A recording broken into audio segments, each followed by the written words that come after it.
Let me ask you something. How many times have you told yourself, one day I'm finally going to get my financial life together? You imagine yourself saving money, investing, budgeting, maybe even building that business idea you keep thinking about. But then the days go by, and what happens? You spend without tracking. You buy stuff you don't need.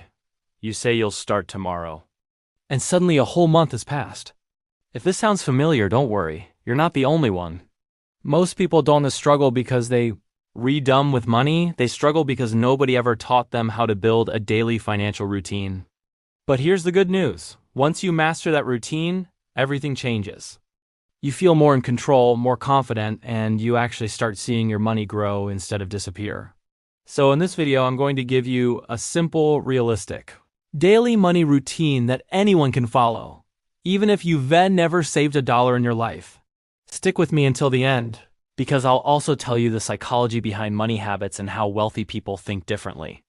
Let's get into it. Picture this. Our cartoon investor wakes up early, sits at his desk, and the first thing he does is count the bills on the table, not because he's obsessed with money, but because he's aware of it.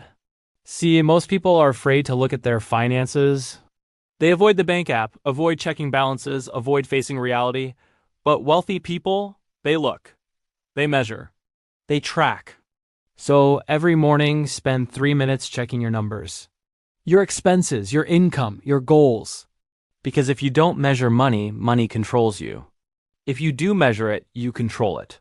Then, grab a notebook. Yes, an actual notebook, and write down one thing. What can I do today to make money or improve my financial life? One small thing. A call. A task. A plan. A skill. One move per day beats 0 moves for a whole year. Around lunchtime, I take out the money on my desk again. Not to admire it, but to understand its job. I've seen it my entire life. People spend money to feel something, status, excitement, relief. But wealth isn't built on feelings. Wealth is built on patience, discipline, and consistency.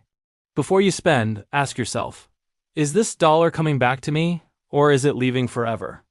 If it's not returning with friends, why let it go? In the afternoon, my desk gets messy, papers, numbers, ideas. This is when I think long-term. Because here's the truth most people ignore. You don't get rich by doing extraordinary things. You get rich by doing ordinary things consistently for an extraordinarily long time. Save a little, invest a little, learn a little, improve a little, day after day. Compounding doesn't just grow,